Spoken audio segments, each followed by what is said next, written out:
2026 ವರ್ಷದ ಪ್ರಾರಂಭವಾಗಿ 2 ತಿಂಗಳು ಮುಗಿದಿದೆ. ಇವಾಗ 3ನೇ ತಿಂಗಳಿಗೆ ನಾವೆಲ್ಲರೂ ಕಾಲಿಟ್ಟಿದ್ದೀವಿ. ಈ 3ನೇ ತಿಂಗಳಲ್ಲಿ ವರ್ಷದ ಮೊದಲನೇ ಚಂದ್ರಗ್ರಹಣ ಒಂದು ಸಂಭವಿಸಲು ಮಾರ್ಚ್ 3ನೇ ತಾರೀಕು ಒಂದು ಸಂಭವಿಸಲಿದೆ. ಈ 3ನೇ ತಾರೀಕು ಒಂದು ಯಾವ ಟೈಮಿಗೆ ಚಂದ್ರಗ್ರಹಣ ಇರಲಿದೆ, ಏನೇನು ವಿಶೇಷತೆ ಇರಲಿ, ಏನೇನು ಮಾಡಬೇಕು ಅನ್ನೋದರ ಮಾಹಿತಿಯನ್ನು ಹಂಚಿಕೊಳ್ಳೋದಕ್ಕೆ ನೆಹರು ತಾರಾಲಯದ ನಿರ್ದೇಶಕರಾದ ಗುರುಪ್ರಸಾದ್ ಅವರೇ ನಮ್ಮ ಜೊತೆ ಇದ್ದಾರೆ. ನಾನು ಮಾತಾಡಿಸ್ತೀನಿ. ಸರ್, ವರ್ಷದ ಮೊದಲನೇ ಚಂದ್ರಗ್ರಹಣ ಮಾರ್ಚ್ 3ನೇ ತಾರೀಕು ಇರಲಿದೆ. ಏನೇನು ವಿಶೇಷತೆ ಇದೆ ಸರ್? ನಮಸ್ಕಾರ. ತಾವು ಹೇಳಿದಾಗೆ ಈ ವರ್ಷದ ಮೊದಲನೆಯ ಚಂದ್ರಗ್ರಹಣ ಬರುವ ಮಾರ್ಚ್ 3ರಂದು, ಅಂದರೆ ಮಾರ್ಚ್ 3, 2026ರಂದು ನಡೀತಾ ಇದೆ. ಈ ವರ್ಷ 2 ಚಂದ್ರಗ್ರಹಣಗಳಾಗ್ತಾ ಇದೆ. ಒಂದು ಈ ಬರುವ ಮಾರ್ಚ್ 3ರಂದು, ಇನ್ನೊಂದು ಆಗಸ್ಟ್ 28, 29ರಂದು. ಆಮೇಲೆ ಈಗಾಗಲೇ ಫೆಬ್ರವರಿ 17ರಂದು ಒಂದು ಕಂಕಣ ಸೂರ್ಯಗ್ರಹಣ ನಡೀತು. ಆಗಸ್ಟ್ 12ನೇ ತಾರೀಕು ಮತ್ತೊಂದು ಸೂರ್ಯಗ್ರಹಣ ನಡೆಯುತ್ತೆ. ಈ 2 ಸೂರ್ಯಗ್ರಹಣಗಳು ಫೆಬ್ರವರಿ 17ರಂದು ಕಾಣಿಸ್ಲಿಲ್ಲ ನಮಗೆ, ಆಗಸ್ಟ್ 17ರಂದೂ ಕಾಣಿಸೋದಿಲ್ಲ. ಆದರೆ ಈ ಮಾರ್ಚ್ 3ರಂದು 2 ದಿನದಲ್ಲಿ ನಡೀತಾ ಇರುವಂತಹ ಚಂದ್ರಗ್ರಹಣ 2026ರ ಮೊದಲನೆಯದು. ಇದು ಕೆಲಮಟ್ಟಿಗಾದರೂ ಭಾರತದ ಬಹುತೇಕ ಭಾಗಗಳಿಗೆ ಗೋಚರಿಸುತ್ತೆ. ಆದರೆ ಇದು ಸಂಪೂರ್ಣ ಚಂದ್ರಗ್ರಹಣವಾಗಿ ಗೋಚರಿಸೋದಿಲ್ಲ. ಭಾಗಶಃ ಚಂದ್ರಗ್ರಹಣ ಅಥವಾ ಪಾರ್ಶ್ವ ಚಂದ್ರಗ್ರಹಣ, ಪಾರ್ಷಿಯಲ್ ಲೂನಾರ್ ಎಕ್ಲಿಪ್ಸ್ ಆಗಿ ಭಾರತದ ಬಹುತೇಕ ಭಾಗಗಳಿಗೆ ಗೋಚರಿಸುತ್ತೆ. ಭಾರತದಲ್ಲಿ ಸಂಪೂರ್ಣ ಒಂದು ಚಂದ್ರಗ್ರಹಣ ಯಾಕೆ ಕಾಣಿಸುವುದಿಲ್ಲ ಸರ್? ಅಲ್ಲ, ಕಾಣೋದಿಲ್ಲ ಅಂದರೆ ಭಾರತವನ್ನು ಉಳ್ಳ ಭೂಮಿ ತಿರುಗಿ ಅದರ ಮೇಲೆ ಚಂದ್ರ ಉದಯಿಸುವ ಹೊತ್ತಿಗೆ ಗ್ರಹಣ ಸಾಕಷ್ಟು ಮುಗಿದೋಗ್ಬಿಟ್ಟಿರುತ್ತೆ. ನೋಡಿ, ಈ ಪ್ರಶ್ನೆಗೆ ಈ ರೀತಿ ಉತ್ತರ ಹೇಳುವುದು. ಮಾರ್ಚ್ 3ನೇ ತಾರೀಕು ಮಧ್ಯಾಹ್ನ 2 ಗಂಟೆ 14 ನಿಮಿಷದ ಸುಮಾರಿಗೆ ಚಂದ್ರಗ್ರಹಣ ಪ್ರಾರಂಭ ಆಗುತ್ತೆ. ಈ ಚಂದ್ರಗ್ರಹಣ ಪ್ರಾರಂಭ ಆದಾಗ ಚಂದ್ರನ ಗೋಲ ಇದೆಯಲ್ಲ, ಅದು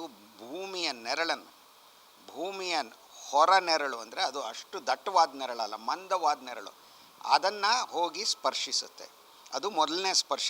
ಆ ರೀತಿ ಸ್ಪರ್ಶ ಆಗಿ ಆ ಭೂಮಿಯ ಹೊರ ನೆರಳಿನಲ್ಲಿ ಸುಮಾರು 3 ಗಂಟೆ 20 ನಿಮಿಷ ತನಕ, 2 ಗಂಟೆ 14 ನಿಮಿಷಕ್ಕೆ ಪ್ರಾರಂಭ ಆಗಿ ಸುಮಾರು 3 ಗಂಟೆ 20 ನಿಮಿಷ ತನಕ ಆ ಹೊರ ನೆರಳಲ್ಲೇ ಮುಂದೆ ಹೋಗ್ತಾ ಇರುತ್ತೆ ಚಂದ್ರ. ಆ ಗ್ರಹಣ ನಡೆಯೋದೇ ಗೊತ್ತಾಗೋದಿಲ್ಲ, ಯಾಕೆಂದರೆ ಆ ನೆರಳು ದಟ್ಟವಾದ ನೆರಳಲ್ಲ. ಅದಾದಮೇಲೆ 3:20 ಆದಮೇಲೆ ಏನಾಗುತ್ತೆ, ಇದಾದ ತಕ್ಷಣ ಈ ಚಂದ್ರಗ್ರಹಣ ಇನ್ನೂ ದಟ್ಟವಾದ ನೆರಳಿನಲ್ಲಿ ನಡೆಯೋದಕ್ಕೆ ಪ್ರಾರಂಭ ಆಗುತ್ತೆ. ಅಂದರೆ ಚಂದ್ರ ಭೂಮಿಯ ದಟ್ಟವಾದ ನೆರಳನ್ನು ಸುಮಾರು 4:15 ಆ ಸುಮಾರಿಗೆ ಒಳಗಡೆ ಸರಿಯಾಗಿ ಪ್ರಾರಂಭಿಸ್ತಾನೆ. ಆವಾಗಿನಿಂದ ಏನಾಗುತ್ತೆ ಅಂದರೆ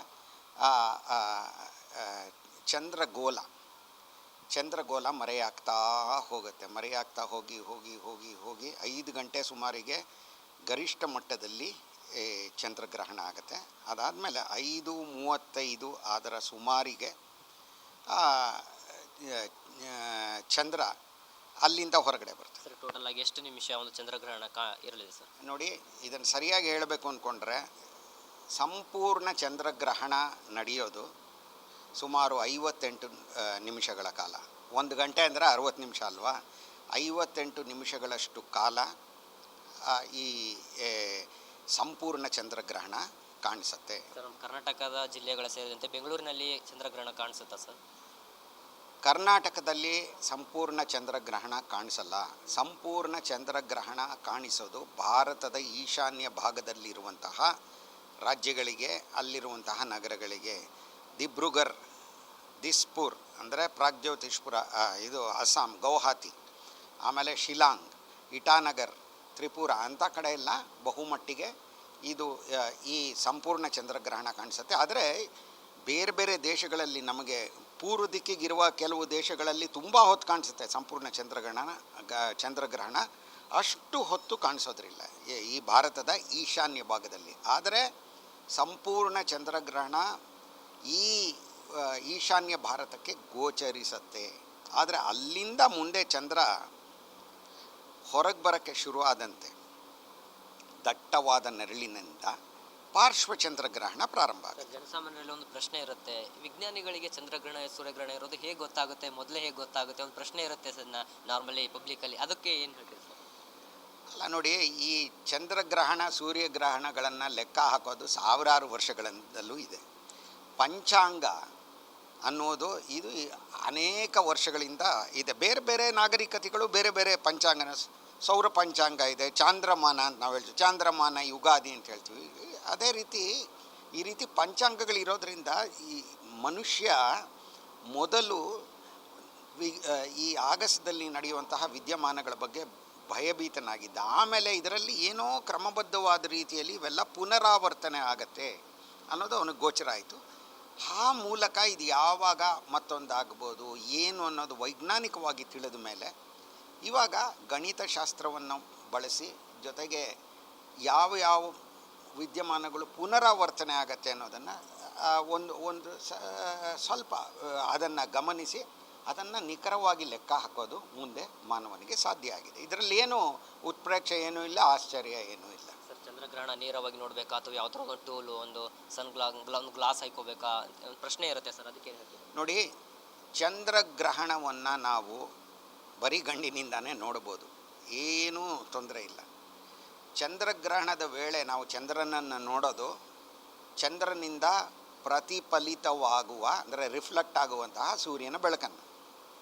ಹಾಗಾಗಿ ನಾವು ಚಂದ್ರಗ್ರಹಣವನ್ನು ನೇರವಾಗಿ ನೋಡಿದರೆ ಏನೂ ಆಗೋದಿಲ್ಲ. ಆದರೆ ಮತ್ತೊಮ್ಮೆ ಹೇಳ್ತಾ ಇದ್ದೀನಿ, ನಮ್ಮ ದೇಶಕ್ಕೆ ಸಂಬಂಧಿಸಿದಂತೆ ಮಾರ್ಚ್ 3ರ ಚಂದ್ರಗ್ರಹಣದಲ್ಲಿ ಏನಾಗುತ್ತೆ ಅಂದರೆ, ನಮ್ಮ ದೇಶದಲ್ಲಿ ಭಾರತದ ಬಹುತೇಕ ಭಾಗಗಳಿಗೆ ಇದು ಗೋಚರಿಸೋದು ಪಾರ್ಶ್ವ ಚಂದ್ರಗ್ರಹಣವಾಗಿ.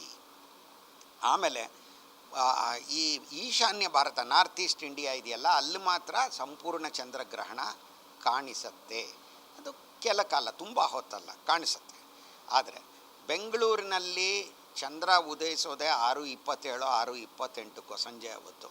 ಆದರೆ 6:45 ಪಾರ್ಶ್ವ ಚಂದ್ರಗ್ರಹಣವೇ ಮುಗಿದೋಗ್ಬಿಡುತ್ತೆ. ಹಾಗಾಗಿ 20 ನಿಮಿಷದಲ್ಲಿ ಇನ್ನೂ ಚಂದ್ರ ದಿಗಂತದ ಹತ್ರ ಇರ್ತಾನೆ, ಮೇಲೆ ಬರ್ತಾ ಇರ್ತಾನೆ. ಹಾಗಾಗಿ ನಮಗೇನು ಅಂತಹ ಒಂದು ಅದ್ಭುತವಾದ ದೃಶ್ಯವಾಗಿ ಕಾಣಿಸಲ್ಲ. ಆದರೆ ಗ್ರಹಣ 6:45 ಆದಮೇಲೆ 7:43 ತನಕ ಇನ್ನೂ ನಡೀತಾನೆ ಇರುತ್ತೆ. ಅಂದರೆ ಮಂದವಾದ ಛಾಯೆ ಇದೆಯಲ್ಲ ಭೂಮಿದು, ಅದರಲ್ಲಿ ಚಂದ್ರ ಇರ್ತಾನೆ, ಅದು ನಡೀತಾ ಇರುತ್ತೆ 7:53 ತನಕ. ಅದು ನಮಗೆ ಗೊತ್ತೇ ಆಗೋದಿಲ್ಲ. ಮತ್ತೊಮ್ಮೆ ಹೇಳ್ತಾ ಇದ್ದೀನಿ ನೋಡಿ, ಸಾಮಾನ್ಯ ಜನರ ದೃಷ್ಟಿಯಿಂದ ಸೂರ್ಯ ಹಾಗೂ ಚಂದ್ರರ ನಡುವೆ ಭೂಮಿ ಬಂದಾಗ ಚಂದ್ರಗ್ರಹಣವಾಗುತ್ತೆ. ಇದಾಗೋದು ಹುಣ್ಣಿಮೆಯ ದಿನದಂದು ಮಾತ್ರ. ಜೊತೆಗೆ ಸೂರ್ಯ ಹಾಗೂ ಚಂದ್ರರ ನಡುವೆ ಭೂಮಿ ಬಂದಾಗ ಭೂಮಿ 2 ಬಗೆಯ ನೆರಳನ್ನು ಬೀರುತ್ತೆ.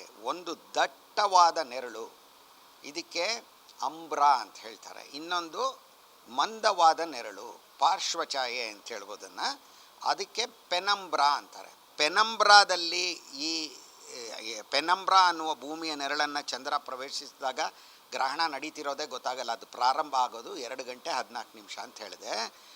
ಆಮೇಲೆ ಸುಮಾರು 4:15 5:30 ಸುಮಾರಿನಲ್ಲಿ ಈ ಸಂಪೂರ್ಣ ಚಂದ್ರಗ್ರಹಣ ನಡೆಯುತ್ತೆ. ಅದಾದಮೇಲೆ ಚಂದ್ರ ಭೂಮಿಯ ದಟ್ಟವಾದ ಛಾಯೆಯಿಂದ ಹೊರಗೆ ಬರೋಕ್ಕೆ ಶುರು ಮಾಡ್ತಾನೆ. ಆವಾಗ ತಿರ್ಗ ಪಾರ್ಶ್ವ ಚಂದ್ರಗ್ರಹಣ ಕಾಣಿಸುತ್ತೆ.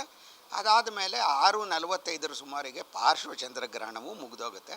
ಅದಾದ ಮೇಲೆ ಪೆನಂಬ್ರಲ್ ಎಕ್ಲಿಪ್ಸ್ ಅಂದರೆ ಮಂದವಾದ ಛಾಯೆಯಲ್ಲಿ ಚಂದ್ರ ಇರುವಾಗ ನಡೆಯೋ ಗ್ರಹಣ, ಅದು ಗೊತ್ತೇ ಆಗೋದಿಲ್ಲ. ಹೀಗಾಗಿ ಭಾರತೀಯರ ದೃಷ್ಟಿಯಿಂದ ಈ ಗ್ರಹಣವೆಂಬ ವಿದ್ಯಮಾನವನ್ನು ನಾವು ಭಾರತದ ಬಹುತೇಕ ಭಾಗದಿಂದ, ಈಶಾನ್ಯ ಭಾರತ ಅಲ್ಲ, ನೋಡ್ತೀವಿ. ಸಂಪೂರ್ಣ ಚಂದ್ರಗ್ರಹಣ ನೋಡ್ತೀವಿ ಅಂದರೆ ನಮಗೆ ನಿರಾಸೆನೇ ಆಗಬೇಕು. ಯಾಕಂದರೆ ಅದು ನಮಗೆ ಗೋಚರಿಸೋದಿಲ್ಲ. ಬೆಂಗಳೂರಿನಲ್ಲಂತೂ ಬಹುಮಟ್ಟಿಗೆ 6:25 24 27 ಚಂದ್ರ ಉದಯಿಸಿದರೆ 6:45 ಗ್ರಹಣವೇ ಬಹುಮಟ್ಟಿಗೆ ನಮಗೆ ಕಾಣುವಂತೆ ಮುಗಿದೋಗುತ್ತೆ. ಬರೀ ಗಣ್ಣಲ್ಲಿ ನೋಡಬಹುದು, ಏನೂ ತೊಂದರೆ ಇಲ್ಲ. ಆದರೆ ದಯಮಾಡಿ ಯಾರು ಸೂರ್ಯನನ್ನಾಗಲಿ ಸೂರ್ಯಗ್ರಹಣವನ್ನಾಗಲಿ ನೇರವಾಗಿ ನೋಡಬಾರದು.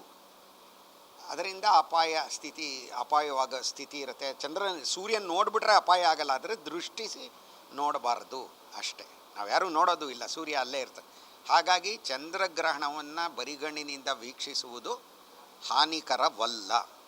ಸೂರ್ಯಗ್ರಹಣವನ್ನು ಆ ರೀತಿ ನಾವು ವೀಕ್ಷಿಸಬಾರದು ಅನ್ನೋದನ್ನು ನಮ್ಮ ಎಲ್ಲರಿಗೂ ಶ್ರೋತೃಗಳಿಗೆ ನಾನು ಹೇಳೋದಷ್ಟೇ. ಎಸ್, ಇದಾಗಿತ್ತು ಗುರುಪ್ರಸಾದ್ ಅವರ ಮಾತು. ಏನು ಮಾರ್ಚ್ 3ರಂದು ಸಂಭವಿಸುವ ಚಂದ್ರಗ್ರಹಣವನ್ನು ನೇರವಾಗಿ ನೋಡಬಹುದು, ಆದರೆ ಸೂರ್ಯಗ್ರಹಣ ಸಂಭವಿಸುತ್ತಲ್ಲ ಆವಾಗ ನೇರವಾಗಿ ನೋಡುವುದರಿಂದ ಸ್ವಲ್ಪ ಕಣ್ಣಿಗೆ ಹಾನಿಯಾಗುತ್ತೆ. ಹಾಗಾಗಿ ಮಾರ್ಚ್ 3ರಂದು ನಡೆಯುವ ಚಂದ್ರಗ್ರಹಣವನ್ನು ಏನು ಭಾರತದ ಈಶಾನ್ಯ ಭಾಗದಲ್ಲಿರುವ ಕೆಲ ರಾಜ್ಯಗಳಲ್ಲಿ ಸಂಪೂರ್ಣವಾಗಿ ಕಾಣಿಸುತ್ತೆ. ಆದರೆ ದಕ್ಷಿಣ ಭಾರತದ ರಾಜ್ಯಗಳಲ್ಲಿ ಪಾರ್ಶ್ವ ಭಾಗವನ್ನು ಕಾಣಿಸುತ್ತೆ ಅಂತ ಹೇಳ್ತಾ ಇದ್ದಾರೆ. ಕ್ಯಾಮ್ರಾ ಪರ್ಸನ್ ರವಿ ಜೊತೆ ನಾನು ಸಂಗಮೇಶ್ ಮಿತ್ರೆ, ಗ್ಯಾರಂಟಿ ನ್ಯೂಸ್, ಬೆಂಗಳೂರು. ನಿಮ್ಮೂರಿನಿಂದ ವಿಶ್ವ ಮಟ್ಟದವರೆಗೆ ರಾಜಕೀಯ, ಸಿನಿಮಾ, ಸ್ಪೋರ್ಟ್ಸ್ ಯಾವ ಸುದ್ದಿಯೂ ಮಿಸ್ ಆಗಲ್ಲ. ಬರೀ ಸುದ್ದಿಯಷ್ಟೇ ಅಲ್ಲ, ಜೊತೆಯಲ್ಲೇ ಇರುತ್ತೆ ವಿಶ್ಲೇಷಣೆ. ಗ್ಯಾರಂಟಿ ನ್ಯೂಸ್ನ ಸಬ್ಸ್ಕ್ರೈಬ್ ಮಾಡಿ, ಫಾಲೋ ಮಾಡಿ, ಕ್ಷಣ ಕ್ಷಣದ ಅಪ್ಡೇಟ್ಸ್ ಪಡೆಯಿರಿ.